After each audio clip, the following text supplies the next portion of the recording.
Join us as we explore a behind-the-scenes look at the vibrant world of creative expression as we connect with talented artists and discerning collectors.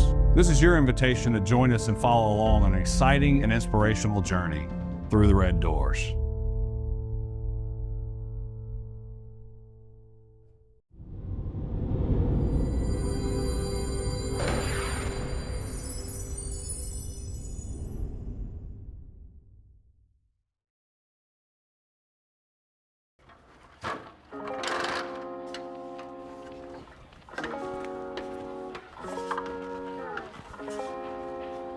I feel like I kind of took the reins a little bit. I used to have 2 Subarus. And then like living in Colorado, like everybody had Subaru, and the old Subarus too. Like it was the first car that was, it seemed like, you know, it was strong, took the mountains kind of thing. You know, I just assumed like Subaru would want something that was for people who like to be outside. So I made the proposals and they said, well, draw it again and make it a little tighter. And so I did that. And my first drawing for the other wall was a little simplified. And then I meant, like, this needs to be very playful. So it ends up being a lot better than my first proposal. So, but you, if I did everything right the first time, then I'd be somewhere else probably. We start on the left. There's a barred owl. They are in the trees above my house. Everybody has the barred owls. You hear the woo, woo, woo, woo. That's the barred owl over there. And then roseate spoonbill.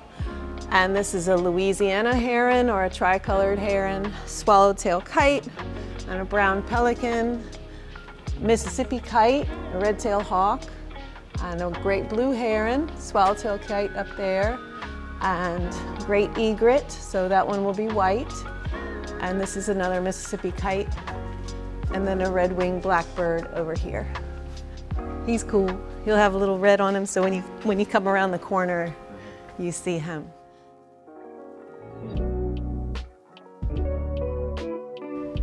If I had a favorite, that would be bad, because then that means I did a good job on one. So they all have to be my favorite. It's just like a big painting that you work the entire composition at once. You don't isolate things. Otherwise, like any part of the art process is about proportion and comparison. How does one thing work with the next? And so you work the whole place at once. I don't have to be precise, but I need to be accurate if I'm doing something representational. And then the color, because a mural isn't a painting, it has to be easy to me because you're changing a space. So it's not just an object on the wall, it changes the entire room. And so, and the person who doesn't really have a strong visual eye, they're going to go to color. Like they see color first. They don't really care about form. And so I guess color is fairly important. I'm going to be really a stickler for form, and then color is superficial, but I know it's important. And I think the audience is going to go color first and then form.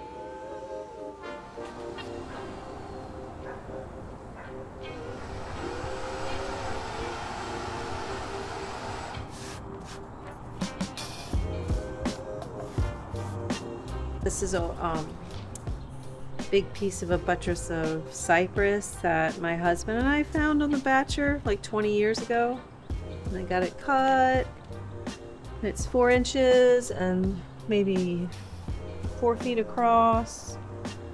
And all of the things that are in the murals are inside the wreath, and then the Love Promise logo is in the center. People make it look really easy, and it's not. So I start with a router, and then I can take my chisels and give it some texture down here. So that'll look pretty. so it doesn't look so machined. But the cypress is a funny wood because sometimes it's furry and sometimes it is a little brittle. And this is so dry that it's kind of brittle, and I can't work across the grain because then it'll rip. So I have to be careful. Oh, here's the other thing you have to remember. You can't undo anything. Right? So You can't erase it. no, there's no erasing. Yeah.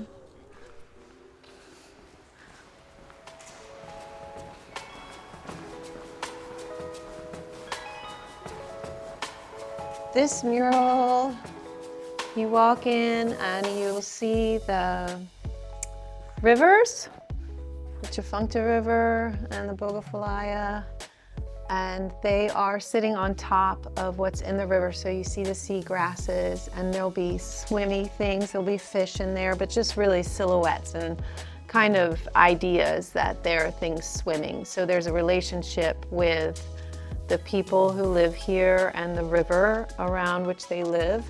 And there's an alligator, and he'll be pretty sneaky in there, and you'll notice. I love when you have paintings that you can stare at, you see obvious things, and then you keep looking and you can find stuff in there, so that's pretty fun.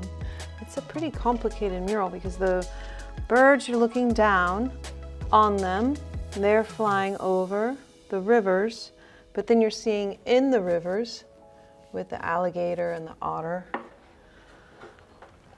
So there's a lot of layers, but they still have to work together.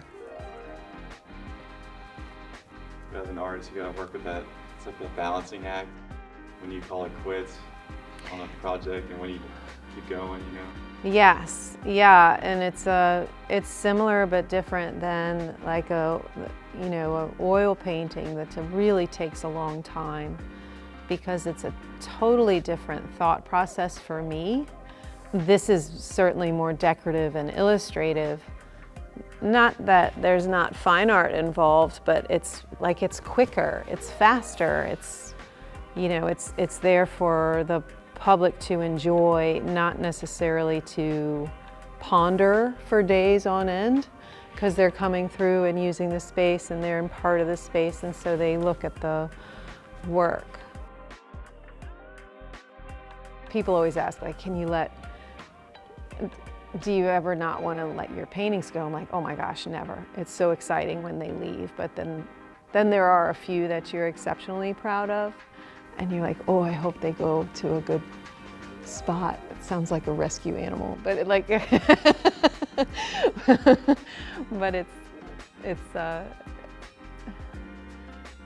you put all of yourself into it, so.